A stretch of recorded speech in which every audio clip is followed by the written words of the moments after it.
Jangan dia jadikan selalu temannya atau saudaranya muslimin itu selalu sebagai musuh. Tetapi dia ibarat seorang dokter, ini teman saya kayaknya lagi sakit lambung ini. Ibaratnya seperti sakit lambung. Nah, ketika dia sebagai seorang dokter yang baik, saya harus kasih obat sama dia supaya dia lambungnya sehat. Bismillahirrahmanirrahim. Bismillah, Ustadz. Bagaimana kalau di sekitar kita ini masih banyak yang mohon maaf, ini disebut dengan ahlul bid'ah, Ustadz. Nah, ini mungkin bisa menjadi pertanyaan yang terakhir ya. Masih banyak di kalangan kita ahlul bid'ah. Pertama, saudara-saudara kaum muslimin dan muslimat yang dimuliakan oleh Allah, kita harus paham sesuatu itu bid'ah ataukah tidak bid'ah. Itu harus difahami. Tidaklah sesuatu yang tidak kita ketahui, apa yang kita tidak amalkan, apa yang guru kita nggak pernah sampaikan, apa yang guru kita tidak pernah amal, maka wah itu bid'ah. Enggak, kita nggak mengatakan demikian. Dan itu juga harus difahami oleh para penuntut ilmu. Dengan menjadikan timbangan bid'ah itu adalah seperti yang saya sebutkan ini. Jangan.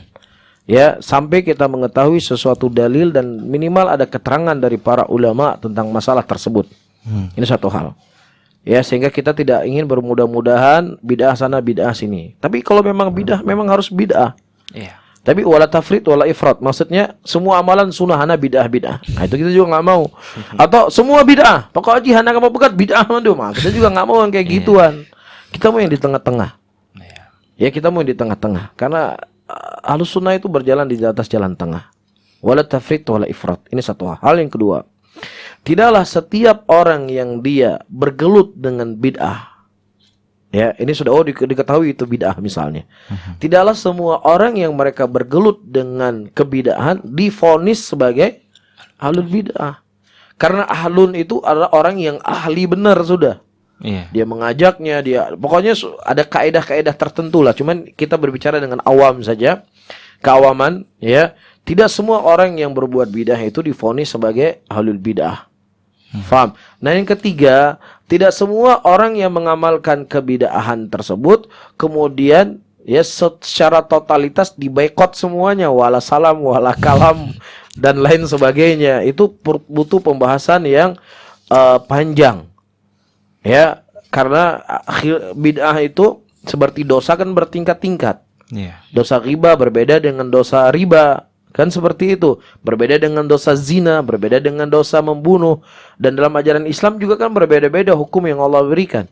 Orang yang membunuh dengan sengaja begini, yang nggak membunuh dengan sengaja hukumnya begitu. Jadi dosa itu bertingkat-tingkat. Nah, begitu juga dalam masalah bid'ah itu juga bertingkat-tingkat sifatnya, bentuknya. Ketika dia adalah sesuatu yang bertingkat-tingkat bentuk dan sifatnya, maka sikap kita juga harus nggak bisa disamaratakan. Ada orang yang mereka berbuat bid'ah, ya bid'ah mukaffirah, mencela sahabat Nabi, mengkafirkan sahabat Nabi, kemudian disikapi dengan sama. Ada saudara-saudara kita muslimin misalnya berbuat sebuah amalan bid'ah, yang bid'ah itu misalnya bukan bid'ah sampai jatuh kepada kekufuran. Nah, ini ada kaedah-kaedahnya sendiri yang perlu untuk diketahui oleh setiap para penuntut ilmu. Ya, namun pesan saya, ya pesan wasiat Nabi SAW, khaliqun nas bi khuluqin hasan. Berakhlaklah engkau kepada manusia, bergaulah engkau dengan manusia dengan pergaulan yang baik, dengan akhlak yang baik.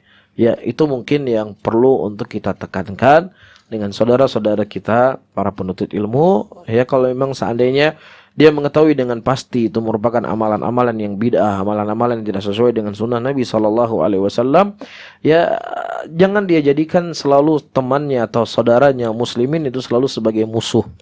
Tetapi dia ibarat seorang dokter, ini teman saya kayaknya lagi sakit lambung ini. Ibaratnya seperti sakit lambung. Nah, ketika dia sebagai seorang dokter yang baik, saya harus kasih obat sama dia supaya dia lambungnya sehat. Jadi wah, ini penyakit lambung ini bahaya, ini penyakitnya orang-orang kayak gini nih. Enggak kayak gitu. Jadi ketika kita melihat sesuatu, kita ingin mengobati. Bagaimana cara mengobati? Ya, kita punya metode, punya uslub yang baik dengan saudara-saudara kita. Dan saya ingatkan diri saya juga, mungkin yang terlalu banyak bicara. Ya, saya mengingatkan diri saya Ya, terkadang seseorang itu hanya memperhatikan konten saja. Konten dalam arti kata ini halal, ini haram, ini syirik, ini tauhid, ini sunnah, ini bukan sunnah.